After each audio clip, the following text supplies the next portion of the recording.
ابھی ایک نیا بیان آیا میرے خلاف کیا، اسلام کے خلاف. اس میں یہ مسئلہ بیان کر رہا ہوں کہ طلاق کا حق مرد کے پاس کیوں ہے، عورت کے پاس کیوں نہیں ہے. تو اس میں نے یہ بات کی کہ مرد کی ملکیت سے عورت نکلتی ہے، نقصان مرد کا ہے. اور ملکیت کا مطلب بتایا کہ عورت پر مرد کو غلام والی ملکیت نہیں ہوتی کہ جیسے وہ اس کی غلام ہو. ملکیت کا مطلب اس کے ماتحت ہوتی ہے، اس کے کنٹرول میں ہوتی ہے. ہر چیز میں نہیں، کچھ چیزوں میں. تو آپ کے ماتحت ہے. تو اپنے ماتحت کو جب آپ اپنی ملکیت سے میری یہی مراد ہے کہ ماتحتی سے نکالو گے تو نقصان آپ کا ہوگا. تو یہ بیان کیا تھا. اس پر مجھے بیان کے دوران یہ خیال ہو رہا تھا کہ ملحد لوگ اس لفظ کو نکالیں گے، ملکیت، ان کو پروپیگنڈے کا موقع ملے گا. اور ایسا ہی ہوا، انہوں نے یہ لفظ نکالا. حالانکہ پوری ڈیٹیل آگے پیچھے اس کی میں نے بیان کی ہے. اس لفظ کو نکال کے پروپیگنڈا کیا کہ دیکھو اسلام اس کا قائل ہے کہ عورت مرد کی مملوکہ ہوتی ہے. مرد مالک ہے، عورت کیا ہے؟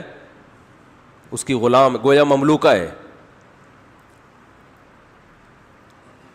اور پھر میں نے یہ بھی بتایا اس پورے بیان میں کہ طلاق دینے میں نقصان اصل میں مرد کا ہے، عورت کا نہیں ہے.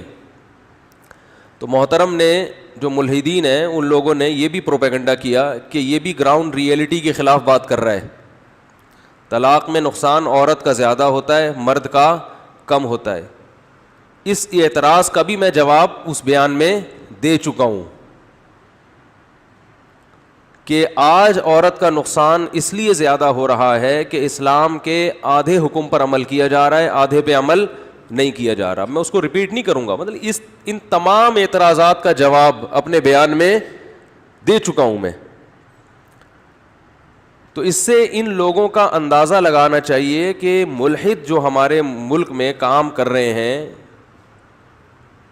یوٹیوب کے ذریعے ہمارے کنٹری میں کام کر رہے ہوں، رہتے دوسرے کنٹری میں ہوں، لیکن جو کام کرنے والے لوگ ہیں ان کا مقصد حق کی تلاش نہیں ہے. ان کا مقصد ہے باتوں کو اچھالنا. جیسے فتنہ پرست انسان کو کہیں سے کوئی بات ملے نا اچھالے گا فوراً وہ. تو ان کا مقصد حق کی تلاش نہیں ہے. تو مجھے خیال ہوا تھا میں محترم جو بھی بیانات اس طرح کے کر رہے ہیں ملحدین، ان کو یہ بولوں کہ یہ جو آپ چاہتے ہو کہ اسلام کے اس حکم پر اعتراض کہ مرد کا عورت پہ کنٹرول، یہ بھی برا ہے اگر، تو اس کا مطلب آپ کے والد کا آپ کی والدہ پہ کنٹرول، بولو بھائی، نہیں تھا. یہ کوئی اچھی بات ہے؟ آپ کا اپنی بیگم پہ کنٹرول، بولو نہیں ہے. اگر یہ اسلام نے جو کہا ہے کہ کنٹرول مرد کا ہوگا، تو یہ کنٹرولنگ پاور بھی اگر جو مرد کو دی ہے یہ غلط کیا ہے. تو اس کا مطلب وہ تمام لوگ بہت نیک ہیں جن کا اپنی بیویوں پہ کنٹرول نہیں ہے. پرس اٹھا کے جہاں جائیں، جس کے ساتھ رات گزاریں، جہاں ٹائم گزاریں، کنٹرول مرد کا نہیں ہونا چاہیے. تو یہ خود اپنی اوقات بتا رہے ہوتے ہیں، اور جب کنٹرول نہیں ہوتا تو پھر اس قسم کی چیزیں پیدا ہوتی ہیں معاشرے میں.